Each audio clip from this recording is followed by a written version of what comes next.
Should I sit?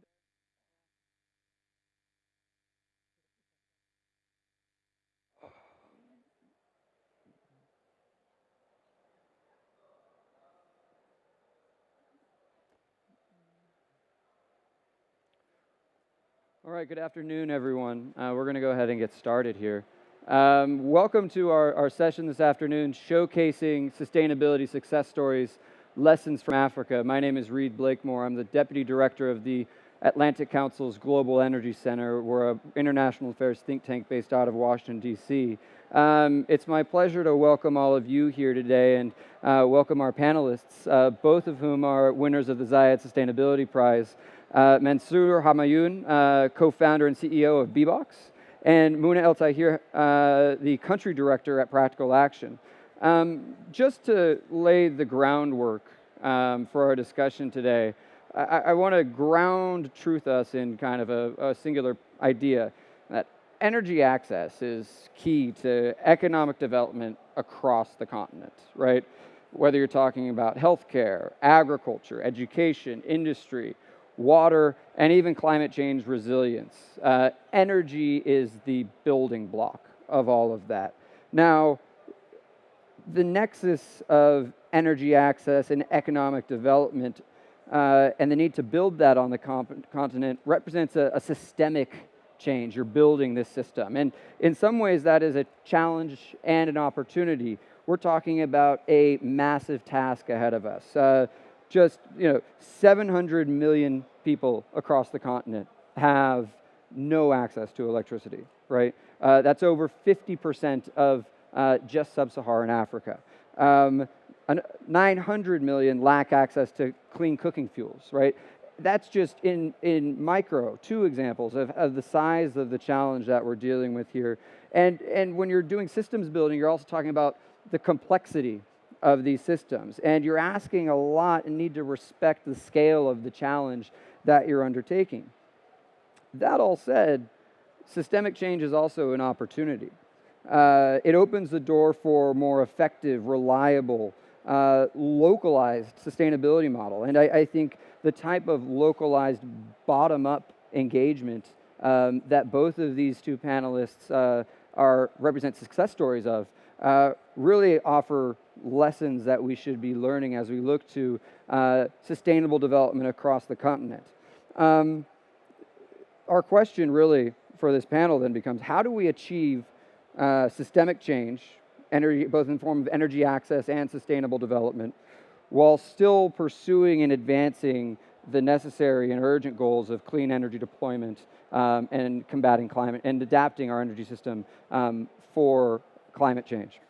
How do we blend all of these various pieces together to create an all of the above strategy that includes energy access, economic development, and sustainability? So to bring it back now to our goal here, we should be using success stories like both of these panelists represent, the lessons that they offer and the best practices from around the continent to push the needle forward, and I think build upon the momentum that we're seeing from this COP. We were talking earlier before the panel.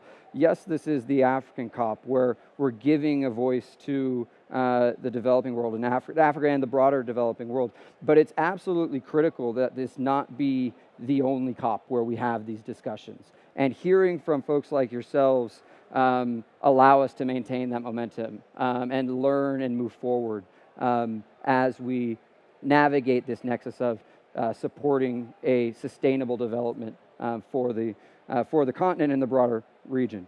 So with that, I might first start with you, Muna. On this point of kind of local action, right? Practical Action has developed dozens of projects across Africa, right, which focus on clean energy, food, agriculture, urban waste also, but also water and disaster risk reduction. I mean, can you talk a little bit about the importance of engaging community members to create solutions that enable economic growth? Action philosophy is to help people to be able to help themselves to come out of poverty. So community engagement is the heart of what we do, and sustainability is also the heart of what we do. We have three strategic objectives, basically, working with small farmers through increasing their production and productivity.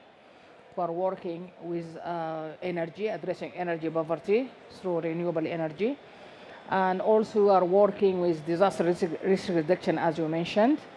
We work in several African countries and we develop several projects aligned with our strategic direction. We work in Zimbabwe, Malawi, we work in Rwanda, Senegal, Kenya, and indeed Sudan.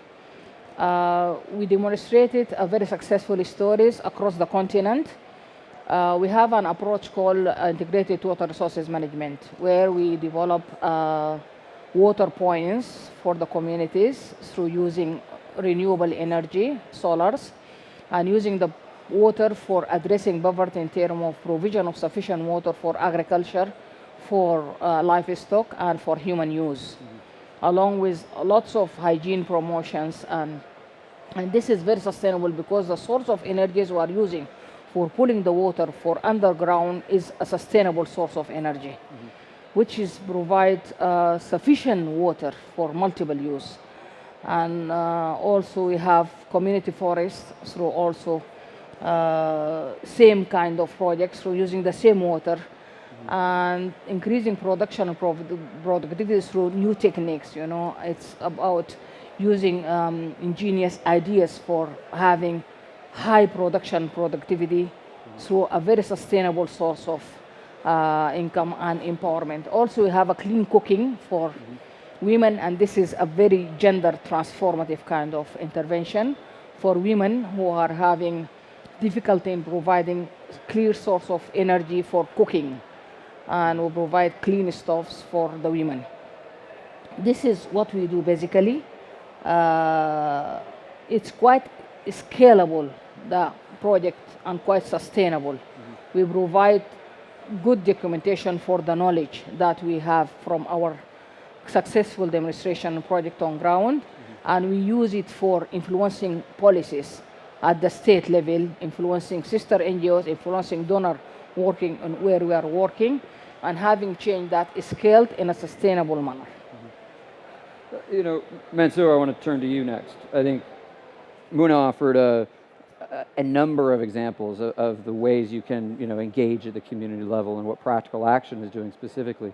I'd love for you to talk a little bit about what Bbox does, particularly given that, you know, you're talking about a business model and a platform that is incredibly interesting in terms of how you engage and support these communities, particularly through your pay-as-you-go model. So I'd wonder if you could touch on that for a little bit first. No, absolutely. As you described, and Mona described as well, there's, sadly speaking, billions of people around the world that either have no access to electricity whatsoever or an extremely unreliable access. And that's, I think everyone will agree, an extremely unfair world, and electricity is essential to ensuring an acceptable quality of life. Now, the big opportunity here is that these households are able to make the right choice, the most sustainable choice and the most economic choice at the same time. That's the opportunity. And the way that we do that is that we offer households solar panels and batteries on payment plans. So we install the solar panels and batteries at the household level. We install all of the appliances. We put a smart meter at the household level. So when people pay using mobile money, the system turns on. When they don't pay, the system turns off. And in most cases, we're able to offer that daily cost of electricity or clean cooking or a water pump at a cheaper cost than what they were spending for diesel, for generator, batteries for radios, or kerosene for light, or whatever the prior solution was. And the big byproduct of all of this is that, sadly speaking, there are hundreds of millions of people that live in total darkness. They also are forgotten in many ways. There's very little data on them, tangible data. So what we also, the byproduct is an enormous amount of data per household. When are they paying? How are they paying? The seasonality of payment, the consumption patterns, etc., that allow us to actually get to a very intimate relationship with them. So today, Bbox is in 11 countries. We provide electricity to over 4 million people across the continent. In places like Rwanda, nearly 10% of all households in the country are powered by us. So going household by household by household, it might look like a small activity, and you look, and each system might look insignificant in the global context. But if you add that up, you actually can have a really, really big business built upon that. So that's on the business side. And very quickly on the structure side as well. I think one of the biggest thing I'm realizing about Africa, which is completely understated, it's truly the most innovative continent on earth. Things happen first here and then the rest of the world. The first cellular network that ever was created was in Congo. The first mobile cellular network was in Congo. The first time two phones could make a payment, so fintech, was Kenya. So and then the rest of the world adopts it, right? So I am convinced exactly the same thing is happening in energy here.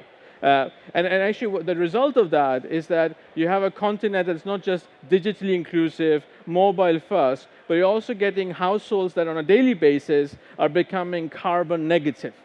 Right? And I think Mother Earth will thank these customers more than people transitioning from one heavy car to an electric car. I think the net impact to Mother Earth is greater here per dollar spent.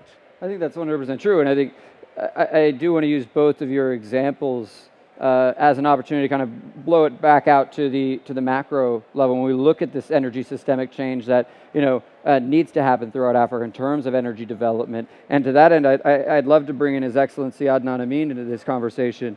Your Excellency, this is a continent that is resource rich is almost an understatement in some ways, right? From any number of legacy energy assets to wind, solar, etc. There are numerous opportunities for African nations to use their resources in a catalytic way to facilitate the type of economic development opportunities that we see throughout the continent. Could you speak to, what those opportunities are, which range from oil and gas to renewable energy resources, and how we actually effectively deploy those energy resources, into economic models?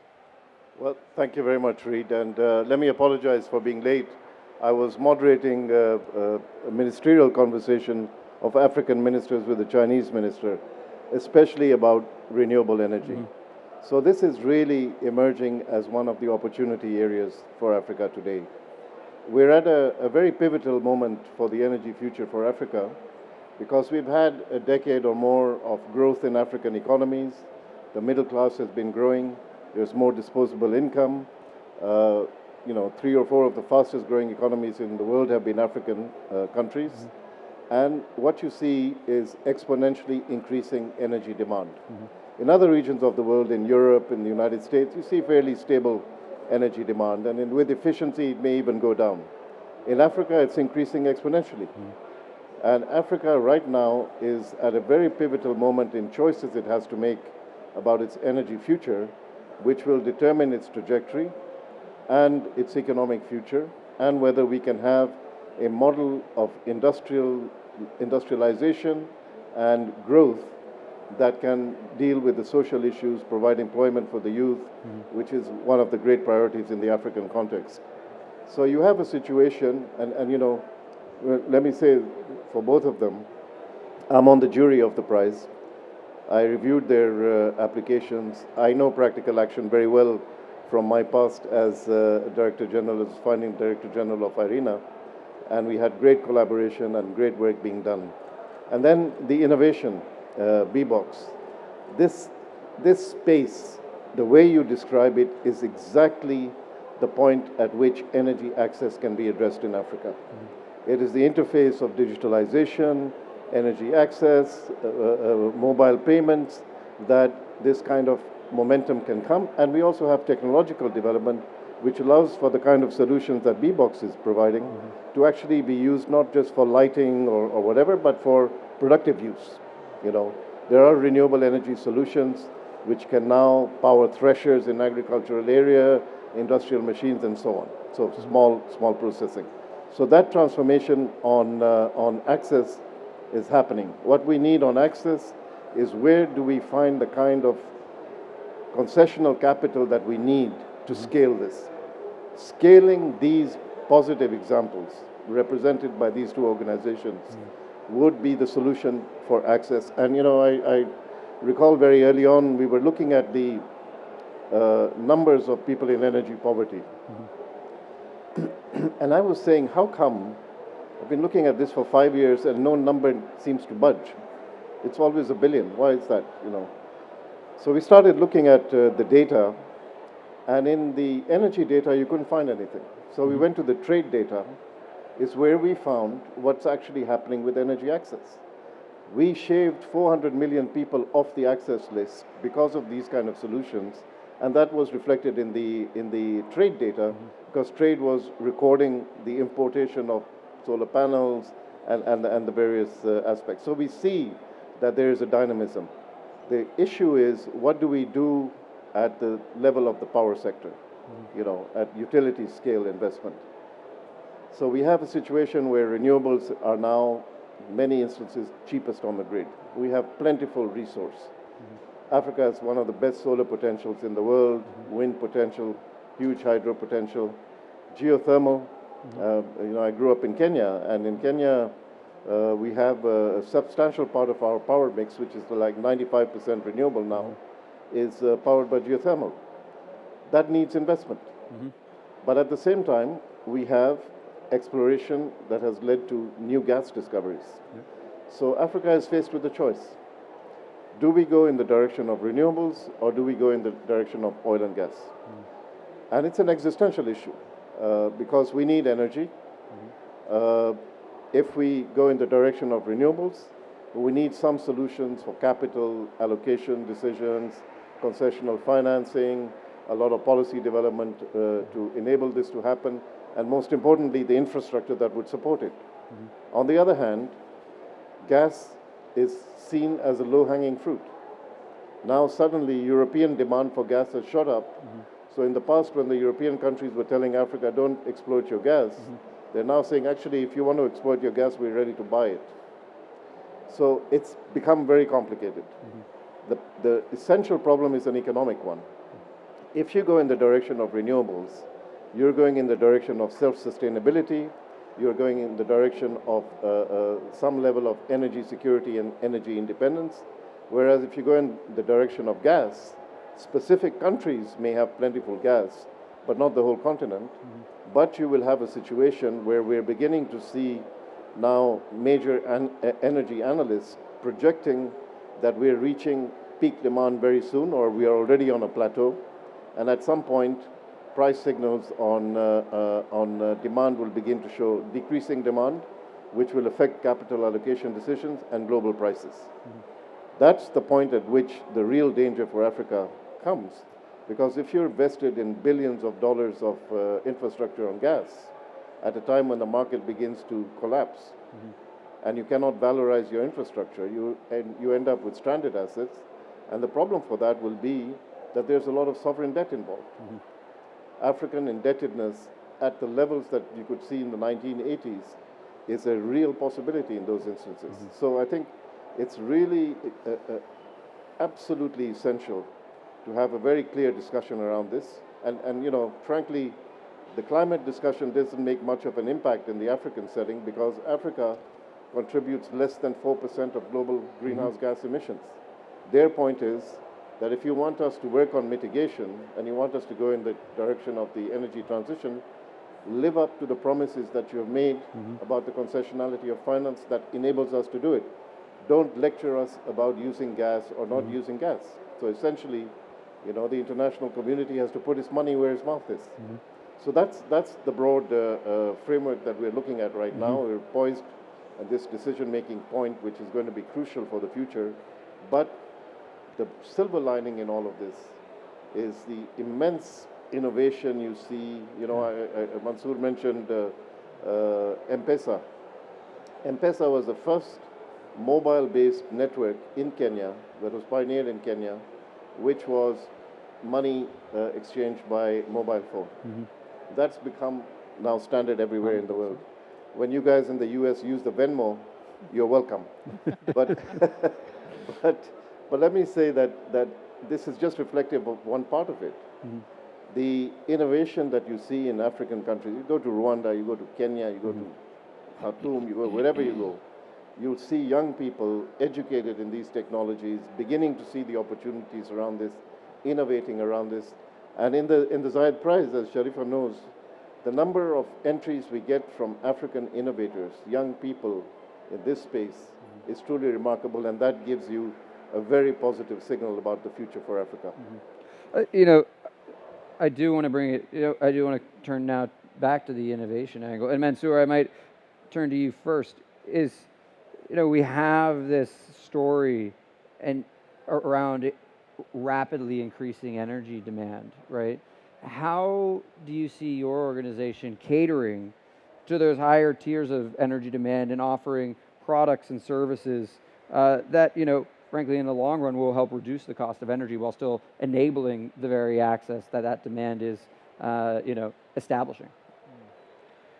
See, energy and poverty are very related, right? So, and economic development. So, one of the things that we have realized is that energy access is a pathway to all access, and I'll explain that. And by solving energy poverty, you actually can solve poverty as a whole.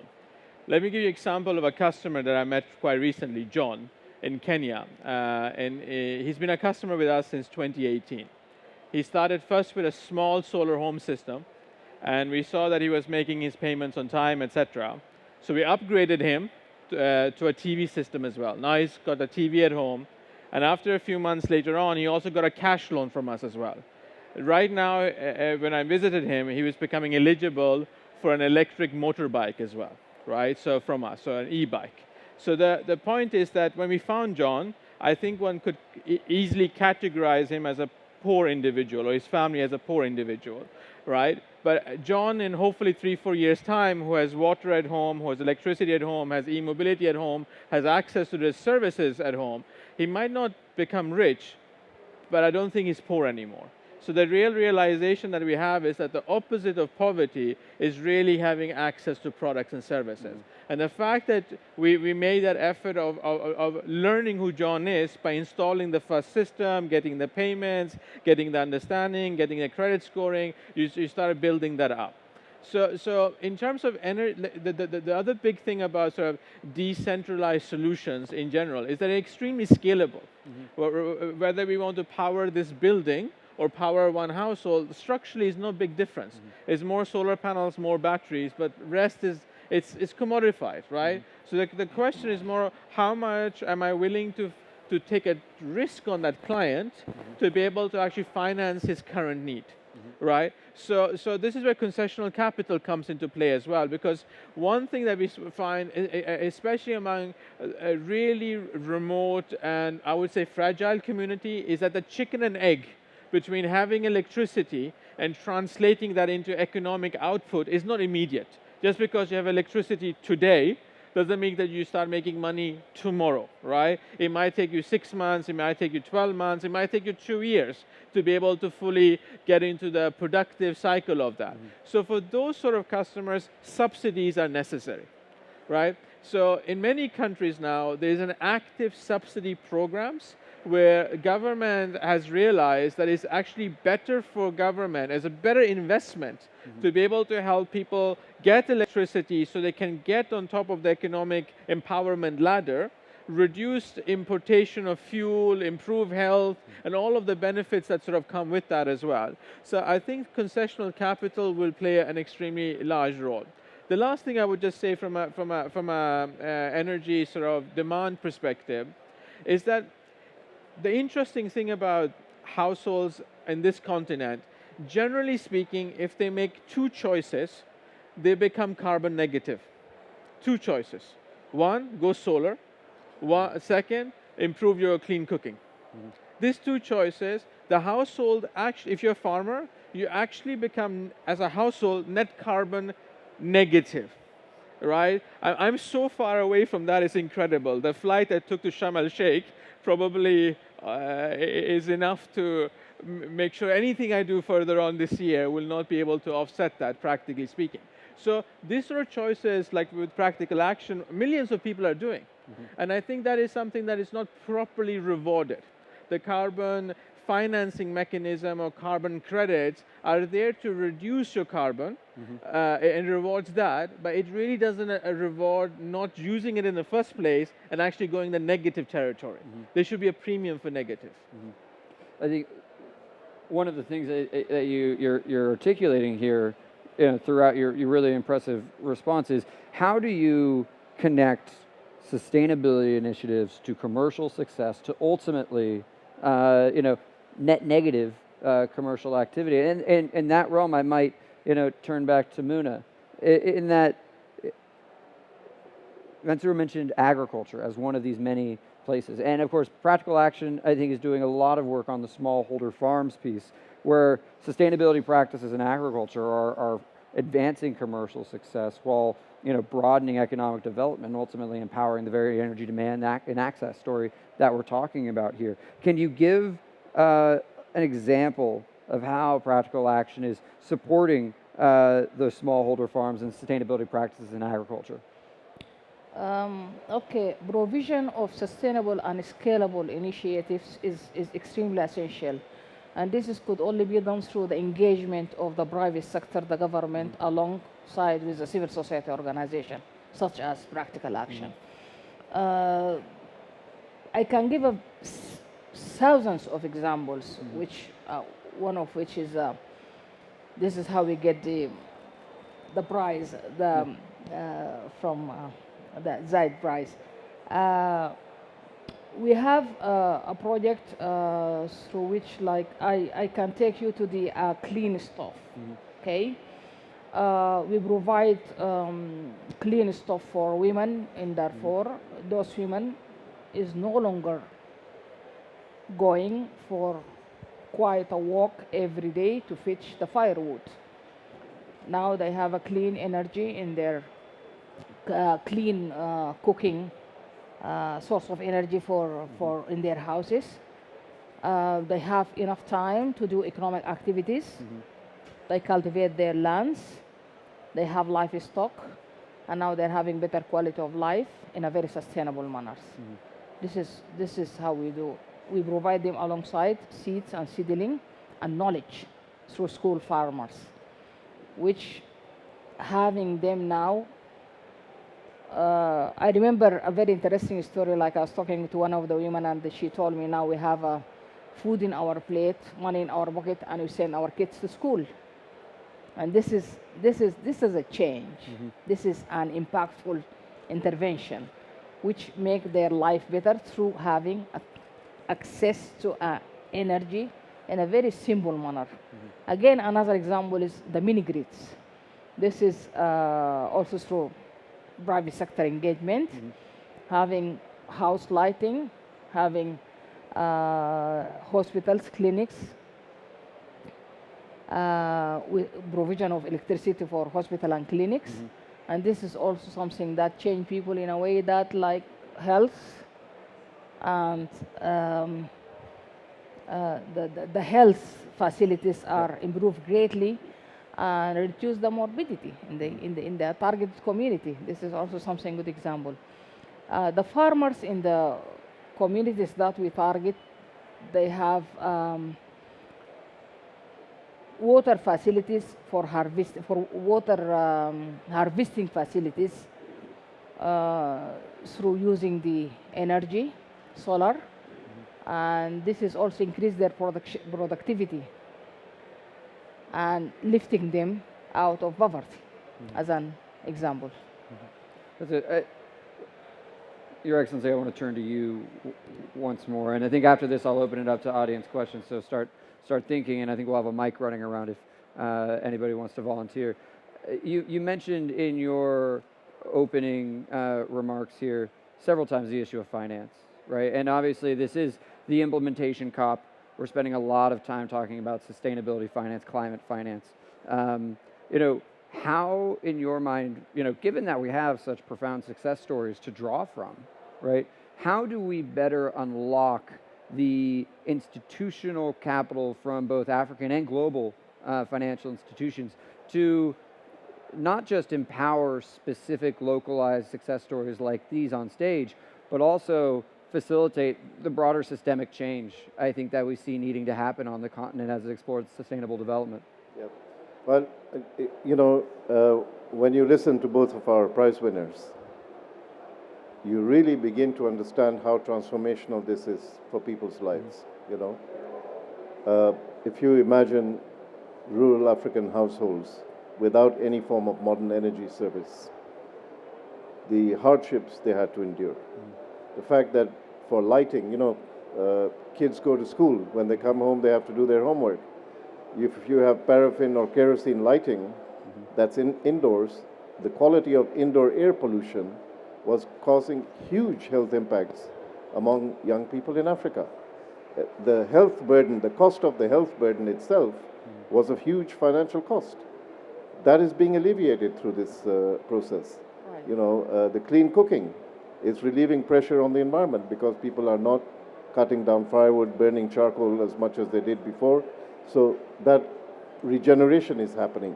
There are huge environmental and health services that we are benefiting from because of these kind of successes that are not valued, that are not part of the modern calculus of how we make economic decisions. And I think we have to get much better at that. What we require in terms of the financing solutions for scaling up off-grid access is not a huge load of capital. We're not talking about billions and billions of dollars. According to different markets, just a capital pool, medium-sized capital pool, can create the framework for either subsidies, for either equipment or for services that can create exponential change. You have to also understand that many of the people who are looking for these access solutions are really at the margins of the economy. Their disposable income is almost non-existent. You cannot go with a market-driven model using the interest rates of commercial finance that you get in Africa, which are almost double the commercial finance rate that you're getting in developed countries, and then expect those businesses to actually function. I think that what we have to do much better is innovation around this kind of financing approach, valuing the services that we get from off-grid energy access in financial terms much better, and factoring that into a kind of a facility that we can design for local circumstances, because there's no one-size-fits-all in this. I mean, we can't go to different markets and expect the same model to work. I mean, the financial sector in Kenya, for example, may be more developed than the financial sector in Burkina Faso, but the problems are the same. So we need differentiated solutions. We need to access the kind of capital, concessional capital that we need. We need to be able to valorize the services that are coming from this much better in order to create a different kind of economic calculus on how we do this. Now, the financing discussion at COPs is about the big money, mitigation, adaptation, trillions, billions of dollars. Here, we can affect people's lives materially for the better. Substantial numbers of people, in the tens of millions, in a fairly short period of time, if we can get the financing question right. So that's a challenge for us for the future. How do we do this? How do we design this for different markets? And I think that's something around which we have to put our minds and try to engineer these kind of solutions in the future. It's really what you're actually calling for in your excellent answer is the same level of creativity from the financial community that you see from these type of programs right here, right? You have the innovation happening on the ground. You need to think through the creative financial models to empower that innovation further, because I think what we're talking about in general here is a story of empowerment. I want to briefly open it up to the audience should you have any questions. Otherwise, with an eye to the clock, I might give each of our panelists the opportunity to make one final statement. Muna, I'll start with you. Any final words to leave us as we kind of move forward and hopefully take some of these thoughts and lessons and experiences that we discussed on this panel forward into the balance of the week? I would like to conclude by saying addressing the poverty of the energy is very, very essential in order to better the quality of the life of the most vulnerable people and less fortunate. And through doing that, we can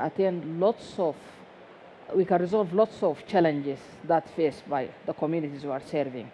This has required lots of huge commitment from the civil society organization, from the donors, from the government, from the private sector. We have to take that seriously. And this is one of the most essential way of addressing the challenges of the climate change, which make our mother continent accommodative for the generations to come. Mansour, any final thoughts? I really think that Africa has the potential to be not just a thought leader in energy transition, but it actually could become the first continent that fully does transition and become net negative. Not just net zero, net negative. And I think that technologies exist, organizations exist, willingness exists. I think what does need better is coordination and maybe also right size the. I really think energy transition or energy access is a low-hanging fruit in the big global energy transition story, but I think the description of it as a low-hanging fruit to solve needs a bit of work, and people like yourself and the Zayed Sustainability Prize giving that recognition is an important part of driving that change. So thank you. Your Excellency, any final thoughts? Thank you. I think that, when you see our two prize winners, and I go back to the process of the prize. We started off as an energy prize. We became a sustainability prize. We felt that we needed to move in the direction of sustainability because energy touched everything, but water, food security, health were all critical aspects of sustainability, and we wanted a more rounded approach. But we have a very rigorous process of selection. We go out, we call for proposals, and we have a 3-4 level tier of rigorous assessment. And the criteria are who makes impact on the lives of people. And I think that allows us to provide the kind of, it's not a huge amount of money, but the seed money that comes with the prize enables the scaling of some of these small enterprises. So I think the prize tries to achieve an impact like that. And through our process, we also identify so many change makers in different sectors, which allows us to create an ecosystem that can potentially be transformative. And we try to bring them together also, exchange their knowledge, exchange their ideas, and spread them further, because they're not those kind of regular old-style 1930s capital to the top hat, and these guys want to share their experiences. They want to affect change. Their business model is to make a difference in people's lives. And I think that's the most inspiring thing about this, and that's why the prize will continue to support these kind of great individuals. Yeah. So just to wrap us up quickly, I think what we've covered today is ultimately the notion that what's happening on the continent is a catalytic opportunity in many of these communities. And you have, innovation, localization, and community building is impactful for facilitating the sustainable development throughout the continent. And that impact requires empowerment, right? That impact requires empowerment through systemic change. It requires empowerment through the creativity from global stakeholders to do things like placing a value on the economic and sustainability benefits of programs like yours.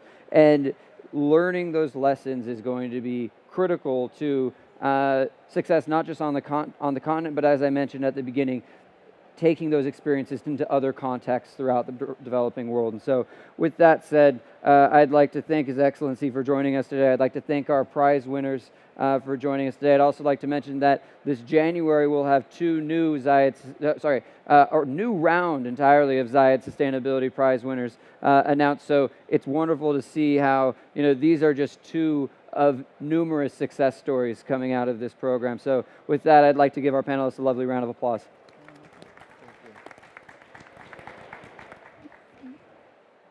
Okay, only 3 minutes left.